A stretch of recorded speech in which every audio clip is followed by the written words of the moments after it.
Hi friends, பூண்டு தீயல் வைக்க போகிறேன். அதுக்கு தேவையான பூண்டை முதல் சட்டியில் போட்டு கொஞ்சம் வறுத்து எடுத்துக்கிட்டா தோட்டத்துக்கு இப்போ இப்படி திக்னஸாக இருக்கா வரலையா, இன்னும் கொஞ்சம் நல்லா அப்படியே ஃப்ரை ரோஸ்ட் பண்ணால் போதும்.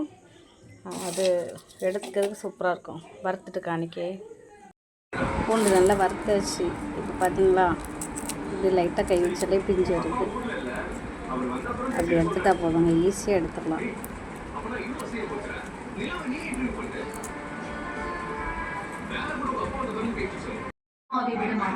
பூண்டு அவ்வளோத்தையும் தோடு எடுத்து வச்சுக்கணும். எடுத்து சூப்பராக வச்சுருக்கேன். இனிமேல் இதை அரைச்சி நம்ம பூண்டு தீயல் வைக்க போகிறோம். வாங்க அரைப்போம்.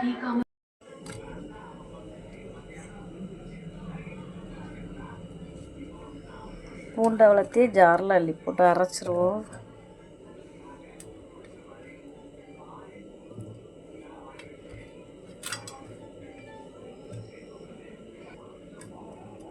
இவ்வளோத்தையும் அரைச்சிட்டு வந்துடுங்க.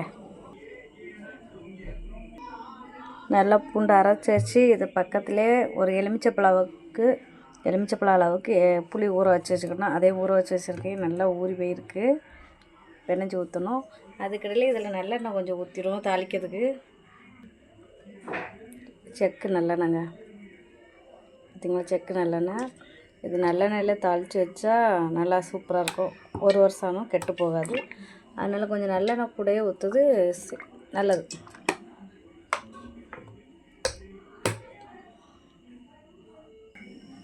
எண்ணெய் சூடாகிட்டு இப்போ கடுகு போட்டுருவோம்.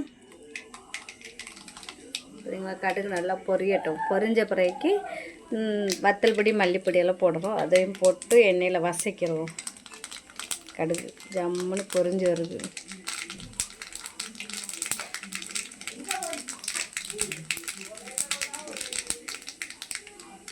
கடுகு நல்லா பொரிஞ்சிட்டு இப்போ தீயை கொஞ்சம் ஸ்லிம்மில் வச்சுக்கிட்டு அதுக்கு வத்தல் பொடி மல்லிப்பொடி தேவைக்கு போடுவோம்.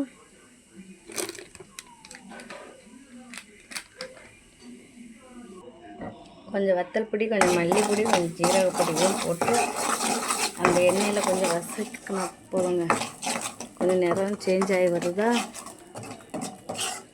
நிறம் மாதிரி வந்துட்டா இப்போ நம்ம அதை உடலை பூண்டு அரைச்சி அதை போட்டுருவோம். இதையும் நல்லா வதக்கணும்.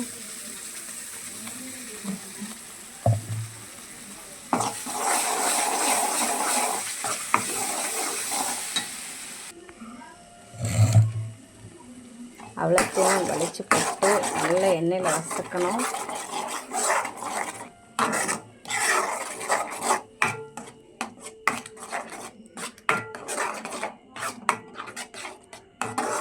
பூண்டு அரைச்சி வைக்கிறதுனா எங்கள் வீட்டில் பூண்டு முழுசாக இருந்தோன்னா அப்படியே தூர போட்டுருவாங்க. அந்த அரைச்சி வச்சா எல்லாருமே நல்லா சாப்பிடுவாங்க. அதுக்காண்டி தான் அரைச்சி வச்சிட்ருக்கேன்.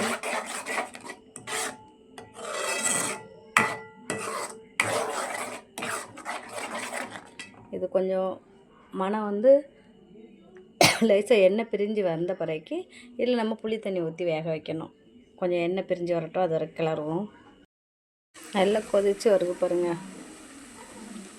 அந்த பூண்டோட வாசனை நல்லா போயிருக்கும், பச்சை வாசனை போயிடும். இப்போ நம்ம மிக்ஸி ஜாரை பாருங்கள். ஜாரில் நான் புளி தண்ணியை கரைச்சி வச்சுருக்கேன். இது பூண்டு அரைச்ச ஜாரு, அதனால் அந்த புளி தண்ணியை அதில் கரைச்சி வச்சுருக்கேன். நம்ம அதில் தூக்கி விட்டுற வேண்டியதான் இனிமேல். இப்போ இந்த பக்கம் வந்த பிறகு விடுங்க. கொஞ்சம் எண்ணெய் மேலே பிரிஞ்ச மாதிரியே இருக்கும், பார்த்திங்களா.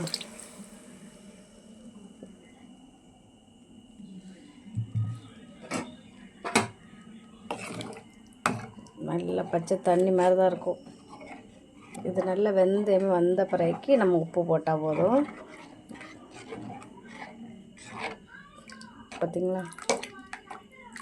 இது கட்டியாகாத வரைக்கும் நம்ம வேக விடணும். அப்போ தான் நல்லா கெட்டு போகாமல் இருக்கும். 6 மாதம் ஆனாலும் இது கெட்டு போகாதுங்க. அதுக்காண்டி தான் நல்லெண்ணெய் சேர்க்க வேண்டியிருக்கு. இனிமேல் இது நல்லா கொதிக்கட்டும். அதுக்கு மூடி வச்சு போட்டுருவோம். ஏன்னா நல்லா தெரிக்கும், இந்த செவரு போதும் நாசம் ஆயிரும். அதனால இதை மூடி போட்டுருவோம். அப்பப்போ எடுத்து லேசாக கிளறுனா போதும். நல்லா கொதிக்கட்டும். பூண்டு நல்லா கொதிச்சுட்டு பாருங்கள், கொதிக்க பார்த்தீங்களா. அதுக்காண்டி தான் மூடி வச்சுருந்தேன். எண்ணெய் நல்லா பிரிஞ்சு வந்துடுச்சு. இந்த டைமில் நம்ம உப்பு போடணும். உப்பு போட்டு கிளறி வச்சிடணும். நல்லா தெரியுங்க. தீயை சிம்மில் வச்சுருவோம். எண்ணெய் பிரிஞ்சு வர ஆரம்பிச்சிட்டு கிளறது பார்த்து கிளறணும். எண்ணெய் தெரிக்கும் நல்லா. பார்த்திங்களா, என் கையிலே கொஞ்சம் தெரிச்சிருக்கோங்க இங்கே. இப்போ உப்பு போடுறோம். இதுக்கு தேவையான நல்லா உப்பு போட்டு மூடி வச்சுருவோம். திரும்பியும் தீயை குறைச்சி வச்சு இன்னும் கொஞ்சம் நேரம் இருந்தால் போதும். எண்ணெய் நல்லா பிரிஞ்சு சூப்பராக வந்துடும்.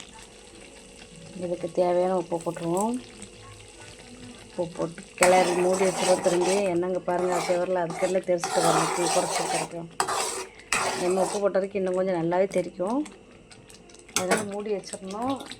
அதை தெரிச்சதே பாருங்கள், மூடி வச்சுருந்த மூடியை பாருங்கள், அப்படி தெரிச்சிருக்கும். திரும்பி மூடி வச்சுருவோம். இன்னொரு 10 நிமிஷம் வச்சா போதும். தீயை குறைச்சி வச்சு சூப்பராக ரெடி ஆகிடும்.